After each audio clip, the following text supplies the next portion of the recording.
Hey y'all, how y'all doing, man? It's another episode of No Narratives Podcast with your boy K Staggs. I'm joined with my man Red Nation Blogger. How you doing today, my man? Tuesday morning. Well, actually, it's Tuesday afternoon. Excuse me.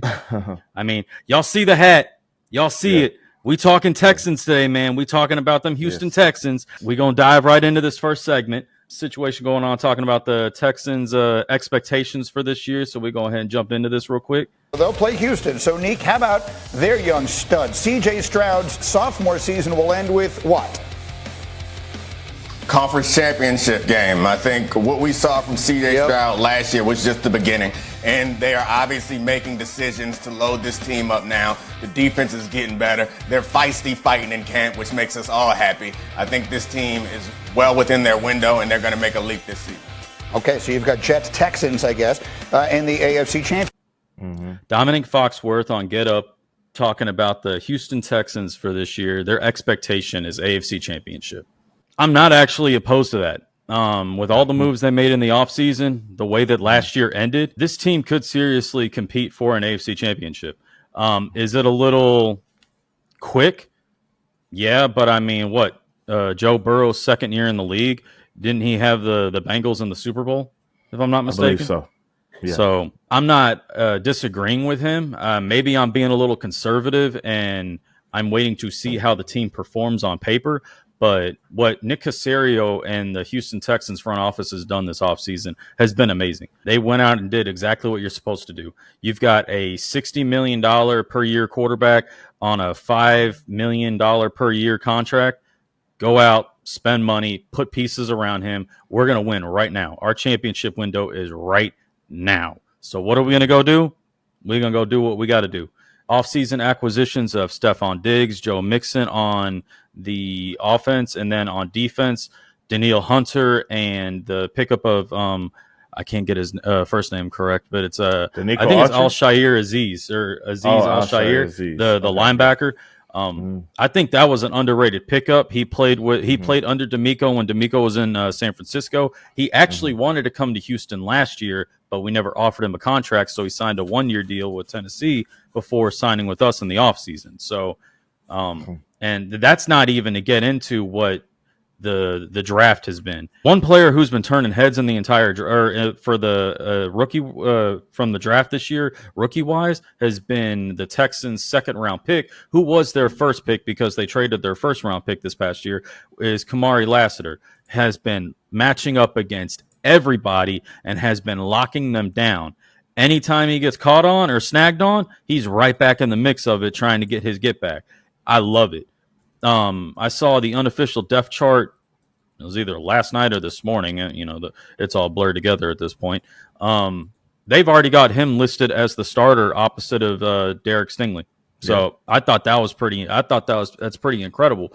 He's come in, brought that energy, and I don't know if anyone has seen it, but I've loved the feistiness of this team. This defense has come out every single day and has been smacking the offense, has been bringing it. And that's what he was saying in that clip was there's been fights, there's been little scuffles here and there. I love it. I like what Dominique Foxworth said for sure. AFC Championship game is a realistic goal. Can you hear me good? I got you. I hear you. Okay, cool. Yeah, so I think the AFC Championship game is a realistic goal. I think that should be the goal, in my opinion, as a fan. As a young team, you got to lose before you win. They lost in the divisional championship game. I think the next step personally is losing in the AFC Championship game. Like, I just think that's it. And then that next year, you take that next step. Not to say that it's easy to always get back to this point. Not to say that I don't want this team to go to the Super Bowl, but I just want to, like as you said, kind of temper expectations. But the one thing that I've been paying attention to is on all of the TV shows, whether that's Get Up, whether that's First Take, whether that's on FS1 with Undisputed or the other show that they have, Speak. Every single former NFL athlete and even the current NFL athletes talk and speak volumes of C.J. Stroud as a quarterback, which makes me feel like this entire sophomore slump that everybody is talking about I don't think it's coming as like what people think, because I don't really know why people feel the need to think that there will be a sophomore slump. I don't know if you agree with me on this, Kyle, but I think that Sophomore slumps, in my opinion, mostly come from like running quarterbacks that are strong in the pocket. You want my honest opinion about sophomore slumps? I think sophomore slumps are quarterbacks who don't prepare themselves in the offseason.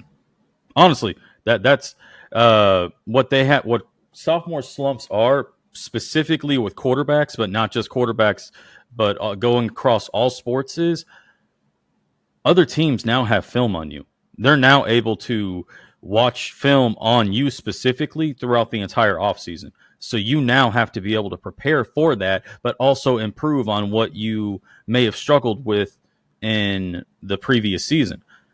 And that I seen somebody say, like, when they talk about breaking down film and they talking about like sophomore slumps, they're not necessarily talking about, well, what throw can we take away from you? Yes, they are talking about that, but it's not.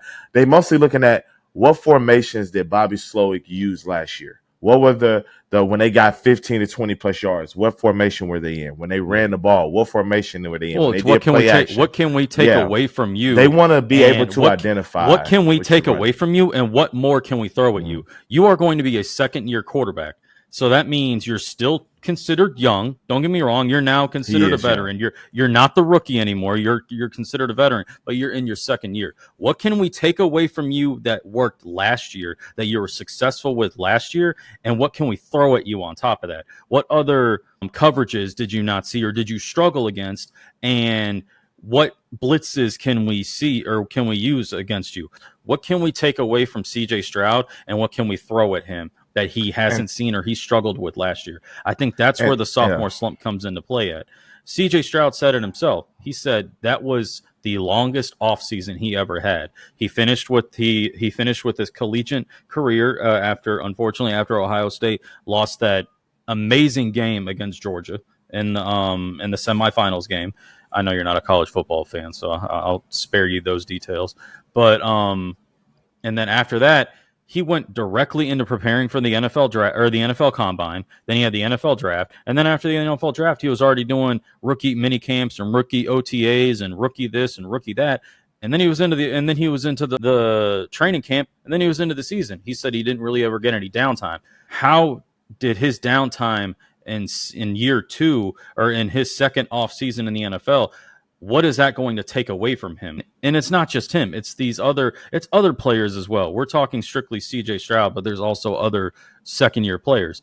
Tank Dell's coming off of an injury. How is he going to perform? To that point, I want to say, like, they will help CJ Stroud get out of his own. They will help CJ Stroud be tougher to get film on because you have more talent around him. You've added in Joe Mixon, Tank Dell's coming back, Stephon Diggs is coming back. You have a passing game where it's difficult to cover. It's more things. So when you say, well, defense is going to try to do this more or do that more, now he has more help to. Well, it's not just that either.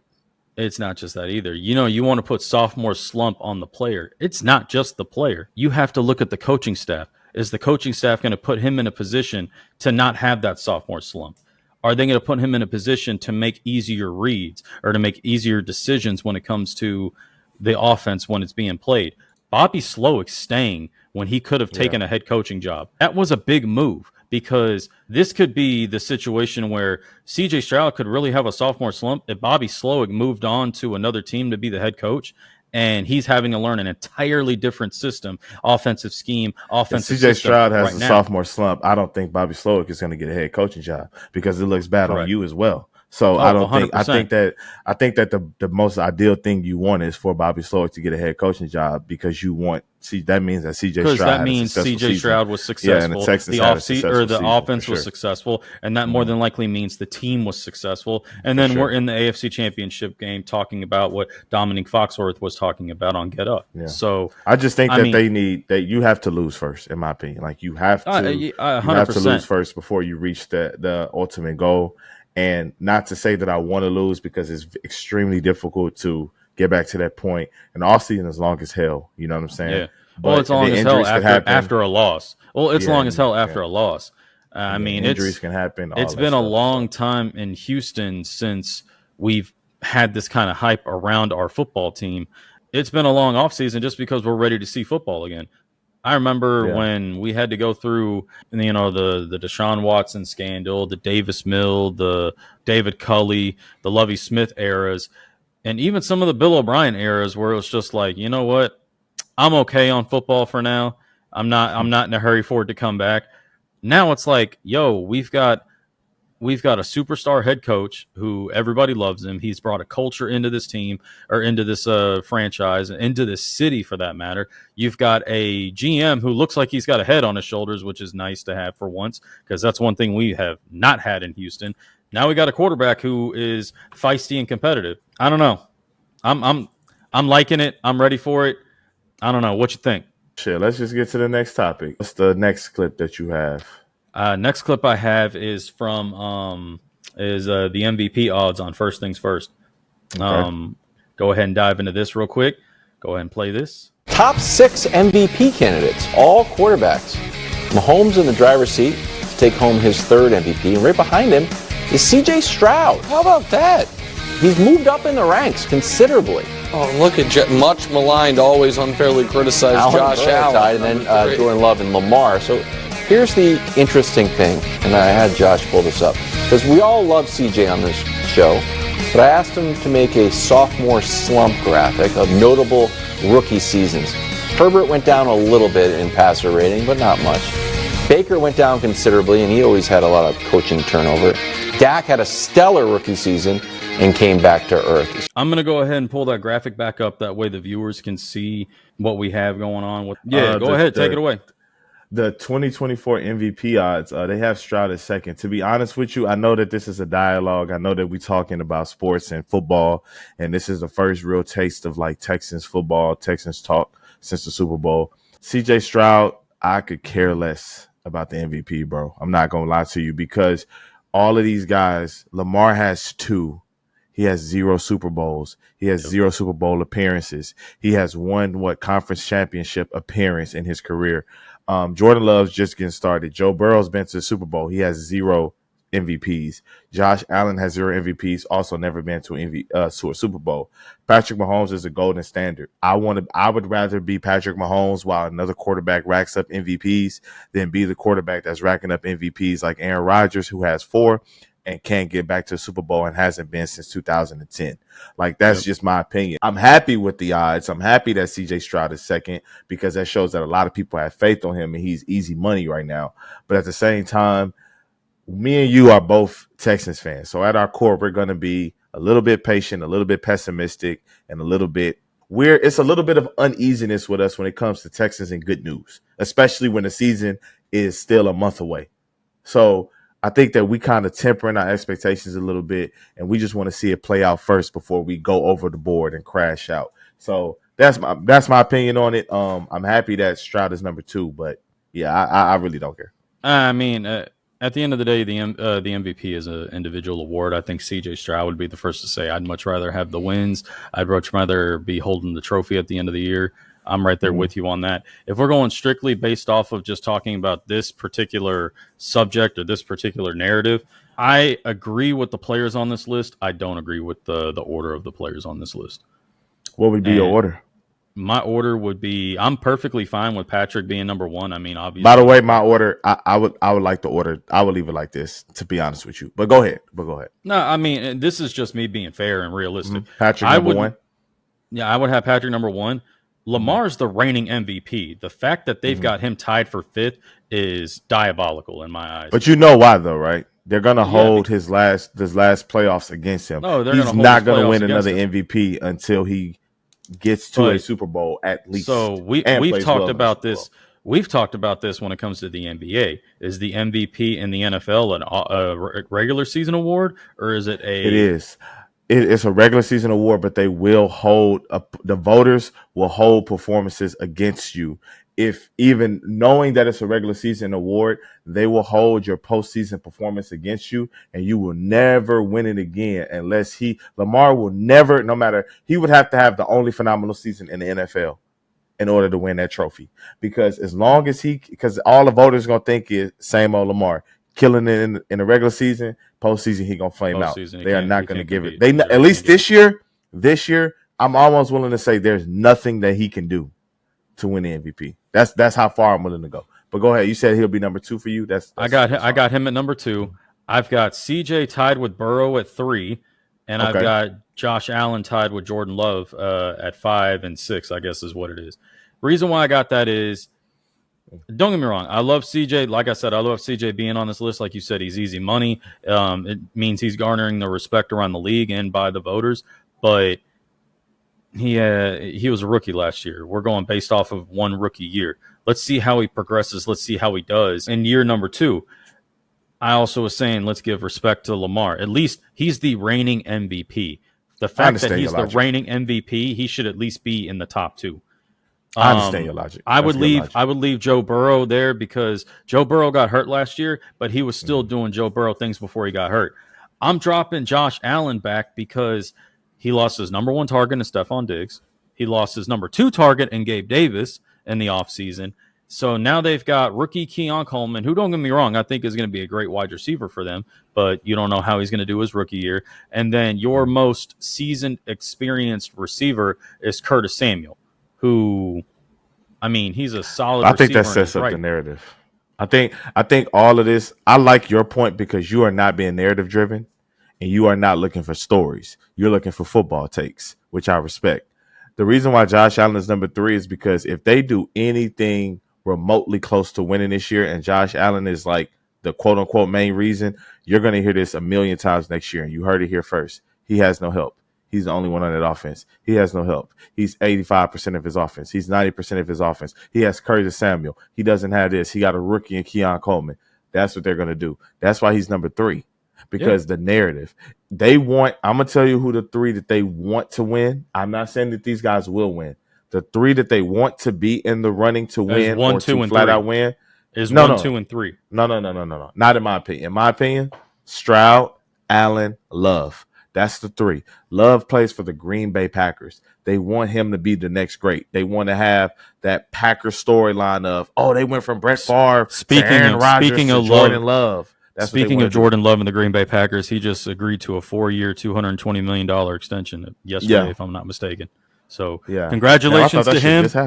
definitely congratulations to him. I give him that. I gave you my take on it, man. That's how I feel. I respect your list. Like I said, it comes from a place of football. For me, I'm just looking at this list and I'm looking at, man, these are narratives. I'm listening to, me and you I probably watch a little bit more of the shows than you because you just be busy. But like just hearing what they say and the stuff that they say on the TV, you could tell that they're setting up narratives. They love Jordan Love. They love CJ Stroud, and they love Josh Allen. Patrick Mahomes is like they don't bring him up because he's in another stratosphere. Lamar, I'm telling you, bro, Lamar is not winning MVP next year. He's not. He would have to be. They would have to go 17-0. Do you think Lamar is only on this list because he is the reigning MVP? Is that it? No, I think he's, in my opinion, he's a top 6 quarterback easily. But I just think that the reason why he's on this list is because it's like you said, it's a respect thing. But the reason why he's 6th is because that's them telling you that it really doesn't matter what Lamar Jackson does this season. He's not winning MVP. A lot of people were and I know it's a regular season award. We just discussed that. But the voters hold playoff performances against you. He did not play well versus Kansas City. If he would have went out there and balled out, maybe he would have had a chance. Yeah. Maybe he would have had a chance. Even in the loss. Even if they still would have lost. He didn't ball out. He looked bad. He looked bad. Yeah, he looked bad. So, he looked lost. Yeah. Now, honestly, he looked lost. Let me ask you this before we move on to the next thing. Are there any players on here? We'll stick with quarterbacks. Are there any quarterbacks on here that aren't on here that should be on here? Let me ask you that. Jared Goff. Matthew Stafford, and those 2 off the top of my head, those are the 2 Jared Goff should be over Lamar in my opinion. I think Jared Goff should be over Jordan Love. I think he should be over Joe Burrow. Jared Goff went to the conference championship game last year, and like people just disrespect this man. Disrespect him on that. I don't understand. I'm trying to run it through my head right now just to try and see who else could be on this list. I don't have nobody else. Justin Herbert potentially. No, maybe. Justin Herbert's in a similar situation as Josh Allen. Keenan Allen's gone and Mike Williams is gone. both left. But a lot of people love the John Harbaugh pickup, and like a lot of people are like discussing that. I'm sorry, yes, Jim Harbaugh. John is over in Baltimore with Lamar. John is in Baltimore. You're right. My bad. Jim Harbaugh. They Justin Herbert just got him. A lot of people are excited about that. But to me, like I said, I think Jared Goff should be top 3 easily. I agree. I agree with what Jared Goff has done with his story of going from LA to Detroit and basically helping Detroit get to where they're at. Yep. I mean, honestly, that deserves a round of applause itself. That deserves his kudos in itself. I would. They had the 49ers on the ropes. Yep, and that's actually who I was going to bring up. A player who could be a dark horse that isn't being mentioned is Brock Purdy. No, he's not winning. Well, the reason why though is he's not winning, but the reason why is they think he's a system quarterback. I mean, but okay, about that, every quarterback plays in a fucking system. I hate that narrative. Yeah. First of all, secondly, Brock Purdy is a victim of something that no other quarterback in the NFL has to deal with. Jordan Love has one of the best receiving corps in the NFL. You will never hear if he has a 400-yard game with 4 touchdowns, you will never hear people say he got great receivers. They'll talk about Jordan Love.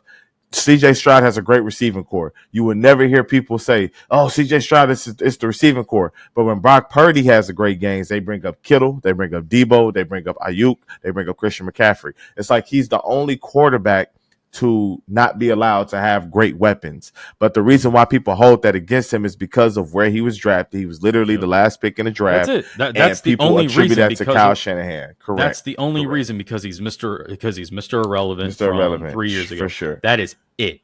That is it. Mm-hmm. Jalen Hurts. That's why he won't win. Last year when they that's a good name too. Last year when they had success, every time they talked about him being an elite quarterback in the NFL, they brought up every single one of his weapons and not what he was doing. And I'm like, bro, they traded away, I think, 3 first-round picks to get Trey Lance III, and he didn't even work out, and he was a first-round pick. This guy's the Mr. Irrelevant, and look at how he's looking in comparison to a first-round pick. But that's neither here or there. We can go to the next topic because these bad boys. I got you.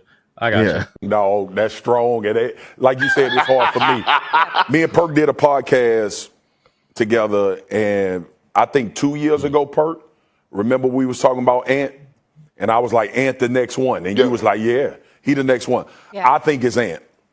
I think this year, Perk, when we watched those playoffs, he just ran out of gas because it was his first time having to try to carry a team to the NBA Finals. I think he'll be a smarter player. We talking about the experience he getting from the Olympics.